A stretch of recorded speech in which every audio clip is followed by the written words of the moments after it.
Hi everyone, this is Xenia with Choko-Mocko, and today I wanted to do a book haul. I get asked a lot by you, where do I get the information, how do you know things, and where do you draw inspiration? And for me, books are as important as food is, and I consider them food for my soul and for my brain.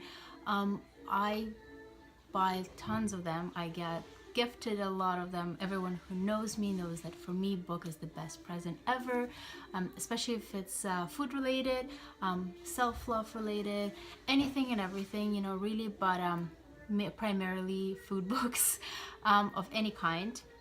Doesn't have to be gluten-free. I love converting recipes. I love reading about international cuisines, just even if it's just ratios of like grams and ounces together. I can sit there for hours just like imagining the combinations, and they are probably as high on my weekly grocery list as chocolate. So anytime I can, I would pick up a book. I like the books that are not conventionally advertised, so nothing too fancy popular, because they're so marketized or like promotized. A lot of times they're highly overrated. The recipes are very repetitive, so I look for bargain books that are on the discount section that people tend to overlook. I give them more credit because a lot of them are self-published or smaller like runs. They actually have genuinely little hearts and souls like with them, and they're always like very unique in their recipes and their conversions and the information that they transform. So over the Thanksgiving holidays, Canadian ones, my sister gave me a whole bunch of the books. Most of them were cookbooks, and then I got one of this little guys. It's called the Gut Plan Diet, and I, compared to everything else I got, I thought, okay, you know what, I'll get to it eventually, and I put it aside up until 2 weeks ago. I was like, I need something new, I want something fresh, and I wanted to refresh my plant diet. Everybody who knows me knows that I'm following vegan plant diet as much as possible. I do sneak a little bit of go cheap, like cheeses over the holidays, and that's about it. No meat, no eggs for me. So I was like, okay, you know what, I need something like new, my menu got a little tired, if you would. So I stumbled upon this book, and at first, like, I'm not a big smoothie person. I'm like, okay, you know what, it's a book again about a whole bunch of like healthy smoothie juices. Nothing wrong with them, just for me they're not enough. I like hot food, I like like full body flavor. I want to chew on something while I'm eating. So I'm not a big fan personally of replacing an entire like meal, especially lunch dinner type meals, with just a smoothie, but it might work for you by all means. I open it up and I'm like, oh wow, like it's great because I'm doing a little detox before the holidays now, so let's see what new information I can come across about the gut. And I must admit, I was absolutely surprised by how underrated this book is. I haven't heard of it before. I think we got it from one of the home sense sections, so it really is like, I check on in Indigo.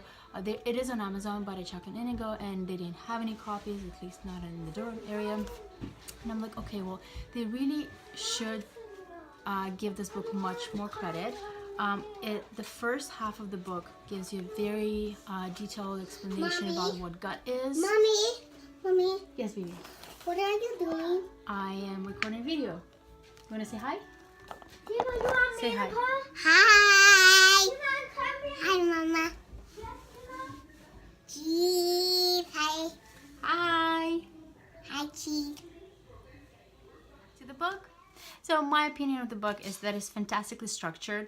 It has a beautiful third of it dedicated to a theory, a fundamental understanding of how the gut works, the overall body metabolism, what kind of foods and supplements are required on a daily basis, a lot of how-to-dos at home. So rather than going and getting a certain supplement from your local health food stores, it tells you what you can do and how you can get it done at home without extra processing and so forth. Then it gives you a three-phased plan with a very detailed shopping list. If you like those things, I found that you don't really need to stick to a shopping list per se, or the menu plan that they're suggesting, because they did such a great job telling you how and why. You're easily able to switch certain ingredients, like move things around, as long as you understand the basic fundamentals behind it. And then it jumps straight into beautifully crafted recipes. Each page is dedicated to a specific recipe. For most parts, some smoothies have no pictures, and they just divide it into like half a page dedication to each. I love the photography. It's very simple, very modern, clean, nothing extras, directly dedicated to a dish itself. Each recipe also comes with a tiny description of what you should expect in terms of taste, how long it takes, and so forth. The ingredients I found are phenomenally structured, because there's a lot of similar ingredients. So once you buy the set of spices, for example, you'll use them throughout, rather than having something sit in your cupboard or pantry for a month until you get around to it again. A lot of fresh stuff. What gave me a surprise was the protein. I was expecting only a vegetable and plant-based protein in this book, and to my surprise, they do give you options for eggs, chicken, fish, steak, I believe. They do talk about how you can substitute it for tofu, lentils, or any other type of vegan type proteins. But in general, it is all dairy free, it's all gluten free.